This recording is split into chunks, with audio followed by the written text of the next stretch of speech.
Hey all YouTubers out there, this is Steve over here at Man for Mode, and I just got a Cherry Bomber Masterpiece custom vapes, and I'm telling you what, I had nothing but problems with it for the past 4 days, and I've tried everything, and I got a few tips and tricks out there for you guys, so I just wanted to show you. These are all your basic stuff that comes with it, except for 2 O-rings. I have a clear one that I got from a buddy of mine who wears braces, so that one goes in the braces somewhere, I have no clue. And this is a little larger one, and it's kind of thicker in outside diameter and diameter. And this one here will go underneath my 510 inside the case under the white piece, and I'll show you. And then this one here, I actually use in the fire mechanism in the trigger, and it makes everything a lot smoother inside the metal housing, and everything kind of flows better.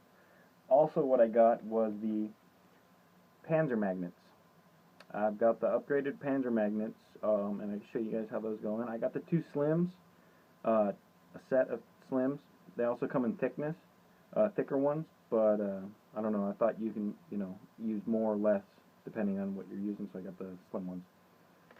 Everything else here is your basic Cherry Bomber stuff, so let's get together. And also, inside this hole here where the trigger goes, I've had a lot of problems, I believe. What I was doing was I ended up painting this with like a blue enamel, because when I got it, it had paint in here and I didn't know if it was supposed to be painted or not.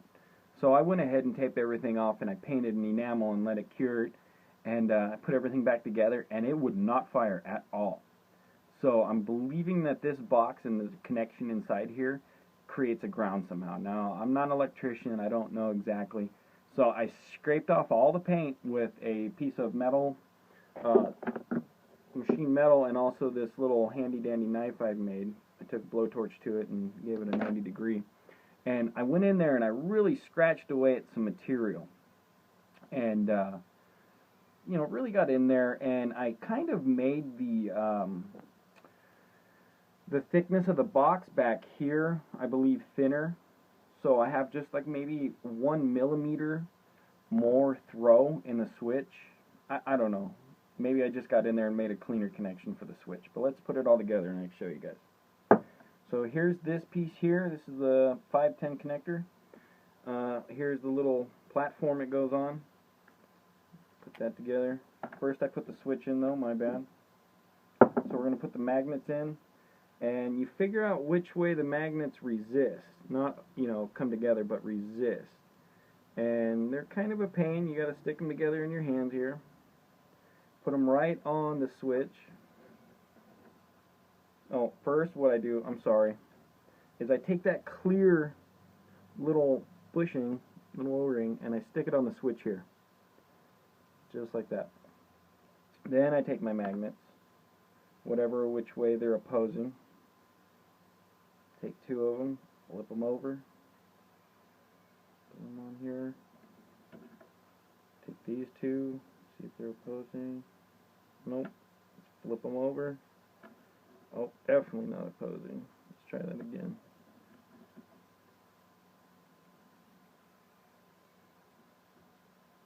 Perfect.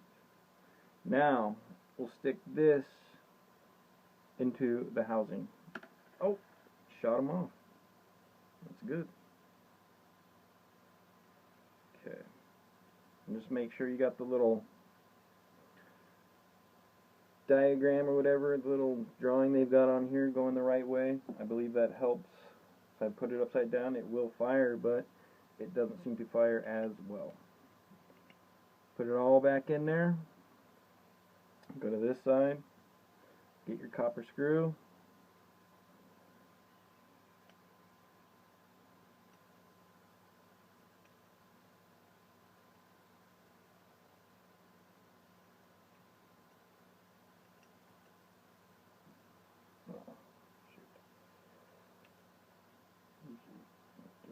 Okay, like that. Oh! One more try, guys. Sorry. After you've done this 1,000 times trying to get this stupid thing to work, it becomes pretty relatively easy. So I got the screw in. I made this little tool again so I can get in there and tighten it up. I didn't have a 90-degree flathead, but this works just fine. I took a old knife, blowtorch, bent a 90 into it. Hey. So now my switch is in. Its magnets are resisting, just like a spring would. That spring's no longer there. It won't heat up. It won't degrade. It won't fall apart, and you won't have problems with it. Also, with that bushing in there, it seems to just make it quieter. It makes it smoother. It makes it a lot nicer. So that was my first little thing after I scratched everything out of there and made a nice clean connection. Now I take these two pieces here, I put the deck on, like so, drop this guy in. Now what I do is I take this black O-ring, little thicker one, and I drop them on my 510, and I'll work it up there. It's kind of a pain in the butt, just like everything else is on this box mod. But tell you what, when this box mod fires, this thing really puts out a cloud. I love it. It's just a shame that you know, the clones are so poorly manufactured that you have to go through all this extra work just to get it to work.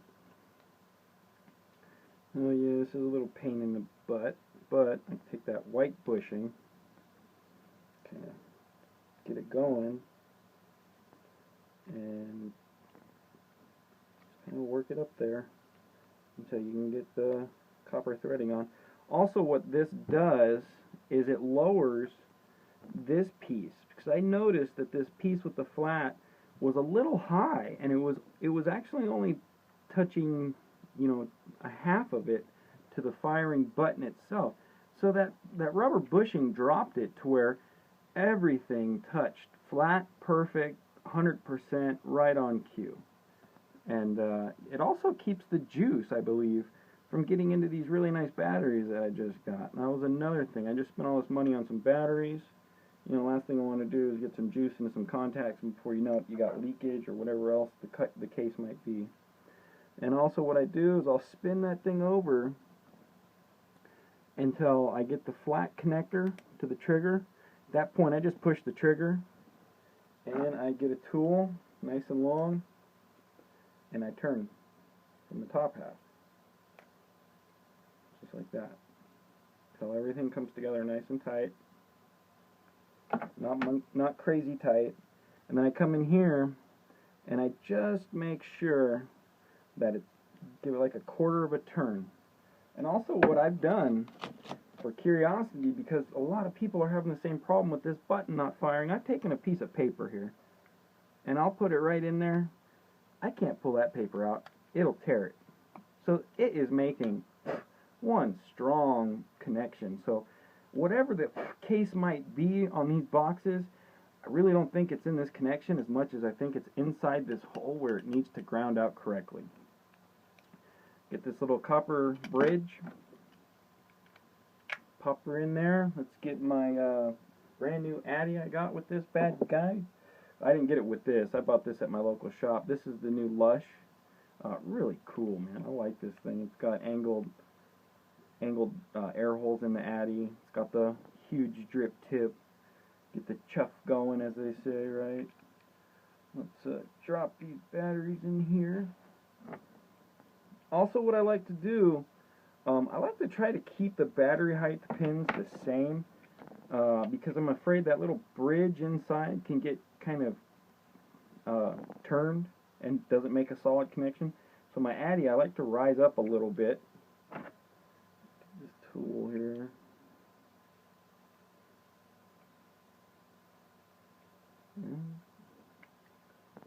Tighten everything down.